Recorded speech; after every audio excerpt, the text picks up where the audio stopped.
plan for quarantine hotels for some arrivals in England. National landmarks across Britain will be lit up in purple later as people are urged to mark Holocaust Memorial Day. The weather mostly cloudy with rain for many later, a high of 11 degrees. LBC Travel, I'm Joanne Webb. If you need to make a journey, there are two problems on the M25. Firstly, anti-clockwise, there are long delays from junction 29 at the A127 up to 28 at the A12. It's because of an accident where 2 of the 4 lanes are closed. Also on the M25, there are clockwise queues just as you come off the QE2 bridge down to junction 3 at the M20 where there was an accident. All the lanes are open now, but it's still very slow. On the North Circular Road, there are westbound queues from Arnos Grove to Bounds Green. There's still only 1 lane open for those emergency repair works. And also on the A13, very slow westbound from Dagenham to Barking, and that's because of the roadworks. The fight against coronavirus. The race between the virus and the vaccine. Follow live on LBC. Who's taking on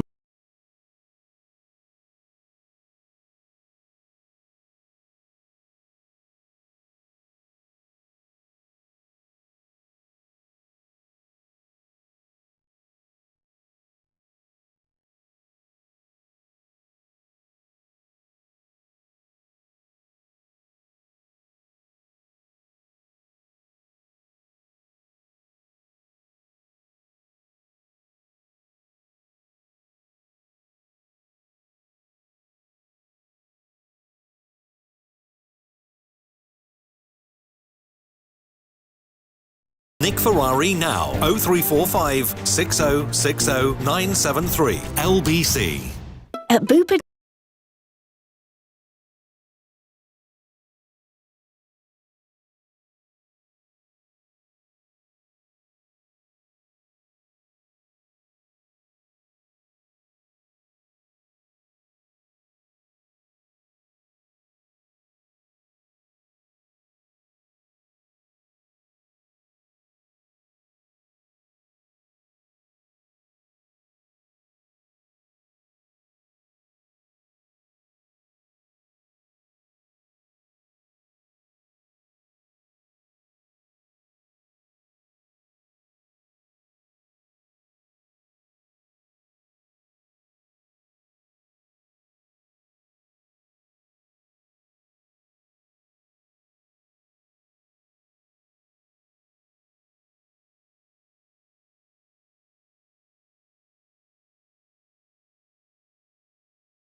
Nick Ferrari at breakfast on LBC. Call 0345 6060 973. 9 minutes before 8 is the time. Come to more of your reactions to that grim milestone in a moment. Let's bring into the conversation senior Conservative MP and indeed Secretary of State for Housing, Robert Jenrick, who joins me now. Well, we saw the figures with the Prime Minister yesterday. We now have the world's highest death rate per person, 1,451 for every million people. We've surpassed, as you know, 100,000. Where did it all go so wrong in your view, Secretary of State? Well, good morning, Nick. I think the first thing to say, as you have, is that behind that very grim statistic are 100,000 people's lives and their families and friends, and the deepest condolences of all of us go out to them. We are, as the Prime Minister said last night, very sorry for every life that's been lost during this extraordinary year. The Prime Minister also said that we did everything that we could to make sure that we were taking the steps necessary with the information that was available to us at the time to protect people's lives. There's no textbook as to how to manage this situation, but I was in many of those meetings and can assure you that the Prime Minister listened carefully to the expert advisors and tried to do everything, using all the levers that we had available to us, the magnificent support of the NHS and social care, the armed forces, local councils, and of course British science, as we've seen come to the rescue so strongly with the vaccine rollout in the last few weeks and months.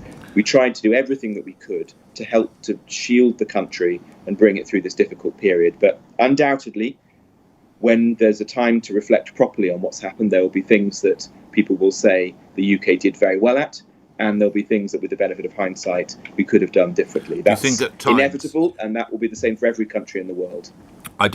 I wouldn't doubt for one moment the resolve that you all attempted, but when the Labour Party says it would appear that in most of the key areas the government was slow or behind the curve, if you look at how long it took us to lock down, how long it took the supply of PPE, that's a fair criticism, is it not, Secretary of State?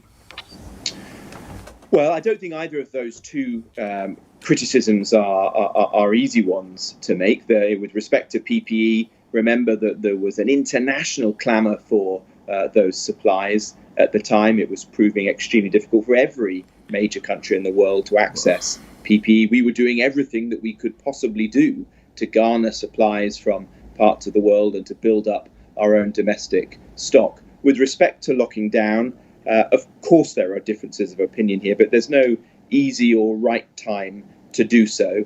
If you do so too soon, then you risk serious damage to people's livelihoods. If you do so too late, then you can risk the health service having the challenges and people's lives being lost. So those are very finely balanced judgments, which we've tried to take at the right moment on each occasion. You don't buy the argument lockdown should have been 7 days earlier, Secretary of State? I think it's difficult to judge. There will come a time when that analysis can be done. I think that will be better done with more distance than it is today. I think of some of the meetings that I've been in, for example, when we learnt about the new Kent variant. That information was presented to the Prime Minister on a Friday evening. By Saturday, he had assembled the cabinet and was then later in the day addressing the nation, changing people's Christmas plans and sending those parts of the country, like Kent and London, into deeper restrictions. So I've seen the Prime Minister act very decisively. I've seen the government take those difficult decisions when it's necessary. But I don't for one moment claim that every response that the government has made has been perfect. Right. There will be lessons to be learnt after this. Well, let's bring it right up to date, and we hear about these so-called quarantine hotels, which would appear to become a reality, you'll know better than I am, later today or whatever. Again, can I put it to you, this has been very late in coming in the United Kingdom. They are in place in other countries around the world. And even here in the UK, respectfully, we seem to have been talking about this for about 10 days and doing nothing. Secretary of State. Well, we have taken action with respect to the borders. I mean, from the early stages of the hotels, pandemic. specifically the hotels, Secretary of State, which they are becoming a reality today, are they not? Well, the Home Secretary will make a statement to Parliament later today, so I can't give you the details of what she'll be announcing. But you are right that we'll be taking. Well, I'll bet £1,000 to a charity of your choice that they will be appointed. If you want to take that bet against me, I'll happily. We will be taking further action. Right. Okay. We will be so making they are a reality. We will be restricting the borders even more than they are today. I mean, remember today to come into the UK today, you do need to have a negative PCR test to board a plane, and then upon arrival, you have to self-isolate at home, to quarantine. So we will be going further than that, but it's wrong to say that there aren't restrictions today. Actually, there are strong restrictions today. It also isn't correct that those countries in the world who've gone further than us have necessarily had more positive outcomes. There are some examples like New Zealand, for example, though that's a very different country to ours. But the United States chose to lock down its borders very significantly early on. And of course, we've seen that they have been very challenged by the virus as well. But we're not a country that can hermetically seal its borders. I hear that. We are a country that's reliant on imports. There will be, under any scenario, thousands of hauliers crossing the border every day, bringing in all the food and supplies that we need to sustain we have to bring in the vaccines. And the vaccines, absolutely. But my central point is it's the time. Again, I sense it will become a reality today with your colleague. It will presumably take a few days to implement. There's another 2 weeks slip before the quarantine hotels become a reality. Lastly, on this point, why? I think, again, it will say, why do we take so long? Well, I don't agree with you. I don't agree with you, Nick. I think we have taken action at the right time. The reason for responding now on the borders is primarily because of the new variants that we're seeing in South Africa and Brazil and in a range of high-risk countries where they're starting to become prevalent. And also because of the good news on the vaccine rollout, that we are now becoming one of a small number of countries in the world in the privileged position to be vaccinating our population faster than others. And we want to safeguard that progress as much as one can. I don't want to overestimate how easy it is to do so, because we're both capable of originating new variants ourselves and also those variants coming in, for example, through hauliers and those individuals who will always be entering the country under any scenario. Some people are suggesting that it is actually, in some way and shape, a benefit of no longer being within the European Union, that the United Kingdom was able to operate independently, perhaps slightly more nimbly than perhaps the European Union. Is that a fair observation in your view?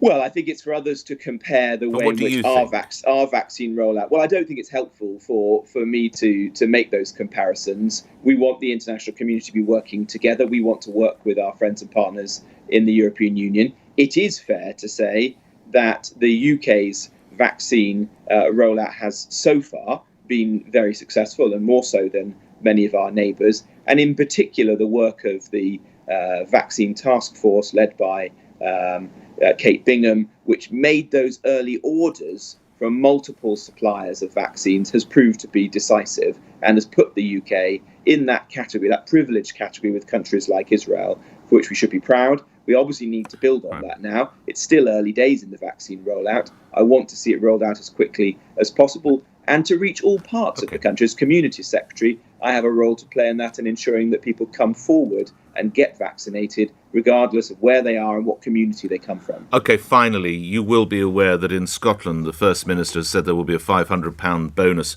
for health and social care staff. Lidl, the supermarket chain, yesterday announced there'll be a £200 bonus for all its staff. When will the government be announcing £500 for NHS staff in the other parts of the United Kingdom? Well, it's not for me to weigh Do you support the idea? To those things. That's for the Health Secretary and the Chancellor. What I can say is that the work of health and social care workers has been absolutely magnificent, and I certainly support efforts to reward them and thank them for the hard work. So you do agree with as local government? You do agree? Well, it's not with Nick. You're tempting me to say that. I can't say that. Why not? That is a decision for the Health Secretary. I'm asking you as an individual. What I can say is that, like everyone in this country, I've got immense admiration and respect for the work that they've done. And as local government secretary, I am trying to support local councils as much as I possibly can, ensure that they have the resources that they need for social care going into the year ahead. But I'm asking you now as Mr. Jenrick of Newark. Surely you agree. I'm not asking you as the Secretary of State. Mr. Jenrick of Newark, well, with respect, Nick, you are, because I'm coming on your programme as the Secretary of State. So it's for others within government to make that judgment. You don't have a view. But what we all say is that hang on. Those people working in the NHS and in social care have done a fantastic job. You're actually telling me you don't have a view as to whether the staff who've been on the front line in care and in the NHS, whom we were applauding through the summer, you actually don't have your view as to whether a £500... No, I'm not saying that, Nick. NHS Scotland are getting as it legal. You know perfectly well, I'm not saying that. I'm saying so you do as have a member of Good. the Cabinet... Hold the news, we have a view. No, we've got a view. And the view is... and announce a payment to to those working in the NHS, however much I would like to, because I think that they've done an absolutely magnificent job over the course of the last 12 months. So you do agree they deserve the 500 quid? Look, I think I've answered your question. Right. If there's a question about giving bonuses to members of the NHS staff or social care, then that's for the Health Secretary. But I join you in sharing the admiration for everything that they've done over the course of the last year. Well, let's hope that can be rewarded in due course. Thank you for your time, Robert Jenrick, who is, of course, Housing Secretary, appearing here on LBC, where it's 1 minute after 8 and the news is next. On your radio, on Global Player, and Play LBC. leading Britain's conversation, this is LBC.